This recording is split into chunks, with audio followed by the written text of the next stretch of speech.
بسم اللہ الرحمن الرحیم۔ میں نے اپنے والد علی رضی اللہ عنہ سے پوچھا کہ رسول اللہ صلی اللہ علیہ وسلم کے بعد سب سے افضل صحابی کون ہیں؟ انہوں نے بتایا کہ ابو بکر رضی اللہ عنہ۔ میں نے پوچھا پھر کون؟ انہوں نے بتلایا اس کے بعد عمر رضی اللہ عنہ ہیں۔ مجھے اس کا اندیشہ ہوا کہ اب پھر میں نے پوچھا کہ اس کے بعد تو کہہ دیں گے کہ عثمان رضی اللہ عنہ، اس لیے میں نے خود کہا اس کے بعد آپ ہیں۔ یہ سن کر بولے کہ میں تو صرف عام مسلمانوں کی جماعت کا ایک شخص ہوں۔ ایک سفر میں ہم رسول اللہ صلی اللہ علیہ وسلم کے ساتھ چلے۔ جب مقام بیدا جب مقام ذات الجشاح پر پہنچے تو میرا ایک ہاتھ ٹوٹ کر گر گیا، اس لیے حضور اکرم صلی اللہ علیہ وسلم اس کی تلاش کے لیے وہاں ٹھہر گئے اور صحابہ بھی آپ کے ساتھ ٹھہرے، لیکن نہ اس جگہ پانی تھا اور نہ ان کے ساتھ پانی تھا۔ لوگ حضرت ابو بکر رضی اللہ عنہ کے پاس آ کر کہنے لگے کہ آپ ملاحظہ نہیں فرماتے عائشہ رضی اللہ عنہا نے کیا کیا؟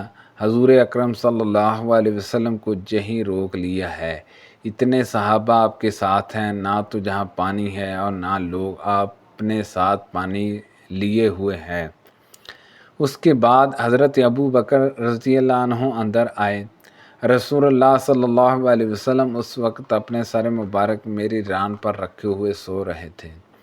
وہ کہنے لگے تمہاری وجہ سے ان حضرت صلی اللہ علیہ وسلم کو اور سب لوگوں کو رکنا پڑا۔ اب نہ جہاں کہیں پانی ہے اور نہ لوگوں کے ساتھ پانی ہے۔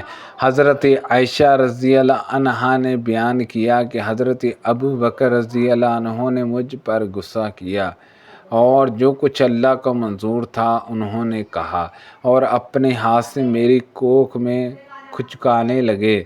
میں ضرور تڑپ اٹھتی مگر ان حضرت صلی اللہ علیہ وسلم کا سر مبارک میری ران پر تھا۔ ان حضرت صلی اللہ علیہ وسلم سوتے رہے۔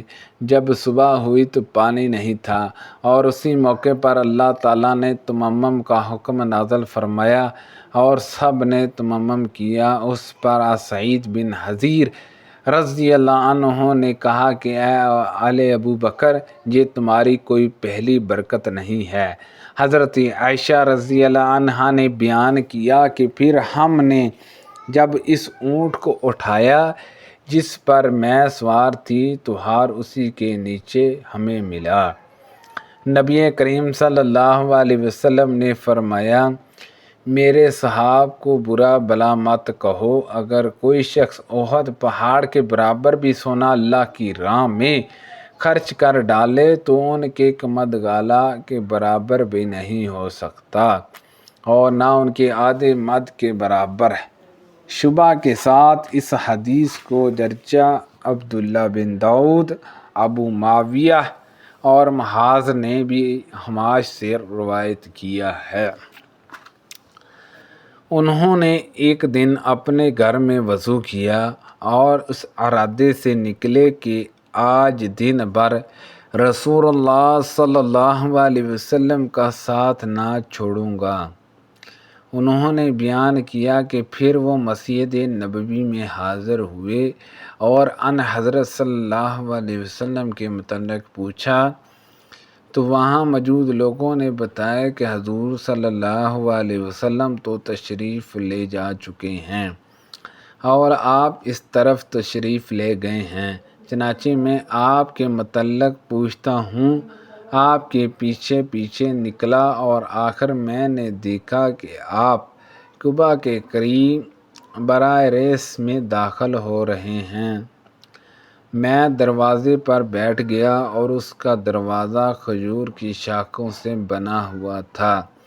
جب آپ قضائے حاجت کر چکے اور وضو بھی کر لیا تو میں آپ کے پاس گیا۔ میں نے دیکھا کہ آپ براہ راست اس باغ کے کنویں کے منڈیر پر بیٹھے ہوئے ہیں، اپنی پنڈلیاں آپ نے کھول رکھی ہیں اور کنویں میں پاؤں لٹکائے ہوئے ہیں۔ میں نے آپ کو سلام کیا اور پھر واپس آ کر باغ کے دروازے پر بیٹھ گیا۔ میں نے سوچا کہ آج رسول صلی اللہ علیہ وسلم کا دربان رہوں گا۔ پھر حضرت ابو بکر صدیق رضی اللہ عنہ آئے اور دروازہ کھولنا چاہا تو میں نے پوچھا کہ کون صاحب ہیں؟ انہوں نے کہا کہ ابو بکر۔ میں نے کہا تھوڑی دیر ٹھہر جائیے۔ پھر میں ان حضرت صلی اللہ علیہ وسلم کی خدمت میں حاضر ہوا اور عرض کیا کہ ابو بکر دروازے پر موجود ہیں اور اندر آنے کی اجازت آپ سے چاہتے ہیں۔ ان حضرت صلی اللہ علیہ وسلم نے فرمایا کہ انہیں اجازت دے دو اور جنت کی بشارت بھی۔ میں دروازے پر آیا اور حضرت ابو بکر صدیق رضی اللہ عنہ سے کہا کہ اندر تشریف لے جائیے، اور رسول اللہ صلی اللہ علیہ وسلم نے آپ کو جنت کی بشارت دے دی ہے۔ حضرت ابو بکر صدیق رضی اللہ عنہ اندر داخل ہوئے اور اسی کنویں کی مینڈ پر ان حضرت صلی اللہ علیہ وسلم کی دائیں طرف بیٹھ گئے اور اپنے دونوں پاؤں کنویں میں لٹکا لیے، جس طرح ان حضرت صلی اللہ علیہ وسلم نے لٹکائے ہوئے تھے، اور اپنی پنڈیلیوں کو بھی کھول لیا تھا۔ پھر میں واپس آ کر اپنی جگہ پر بیٹھ گیا۔ میں آتے وقت اپنے بھائی کو وضو کرتا ہوا چھوڑ آیا تھا، وہ میرے ساتھ آنے والے تھے۔ میں نے اپنے دل میں کہا کاش اللہ تعالیٰ فلاں کو خبر دے دیتا، ان کی مراد اپنے بھائی سے تھی، اور انہیں جہاں پہنچا دیتا۔ اتنے میں کسی صاحب نے دروازے پر دستک دی۔ میں نے پوچھا کون صاحب ہیں؟ کہا کہ عمر بن خطاب رضی اللہ عنہ۔ میں نے کہا کہ تھوڑی دیر کے لیے ٹھہر جائیے۔ چنانچہ میں آپ صلی اللہ علیہ وسلم کی خدمت میں حاضر ہوا اور سلام کے بعد عرض کیا کہ عمر بن خطاب رضی اللہ عنہ دروازے پر کھڑے اندر آنے کی اجازت چاہتے ہیں۔ آپ نے فرمایا کہ انہیں اجازت دے دو اور جنت کی بھی بشارت پہنچا دو۔ میں واپس آیا اور کہا کہ اندر تشریف لے جائیے، اور آپ کو رسول اللہ صلی اللہ علیہ وسلم نے جنت کی بشارت دے دی ہے۔ وہ بھی داخل ہوئے اور آپ کے ساتھ اسی مینڈ پر بائیں طرف بیٹھ گئے اور اپنے پاؤں کنویں میں لٹکا لیے۔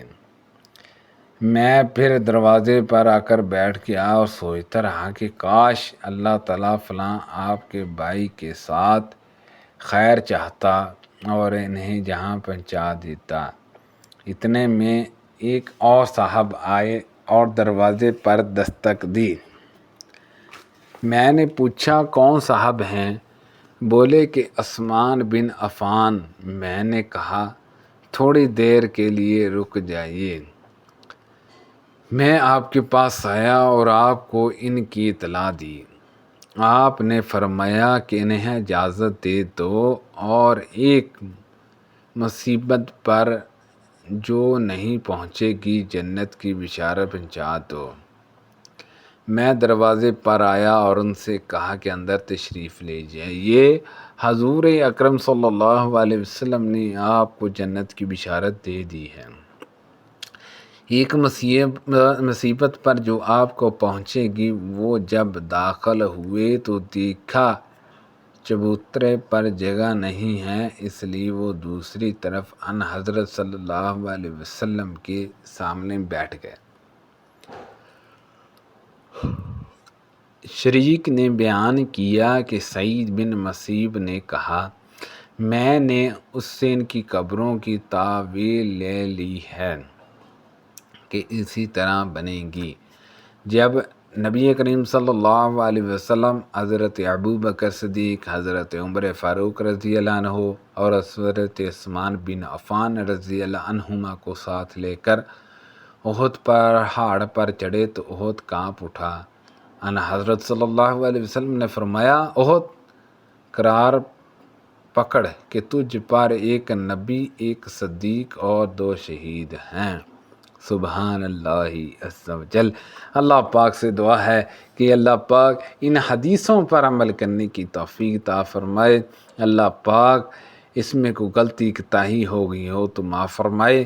اللہ پاک ہم سب کو صحت و تندرستی والی زندگی نصیب فرمائے۔ صدقہ جاریہ سے زیادہ دوسرے لوگوں تک شیئر کیجیے۔ آمین بجاہ النبی الامین صلی اللہ علیہ وسلم۔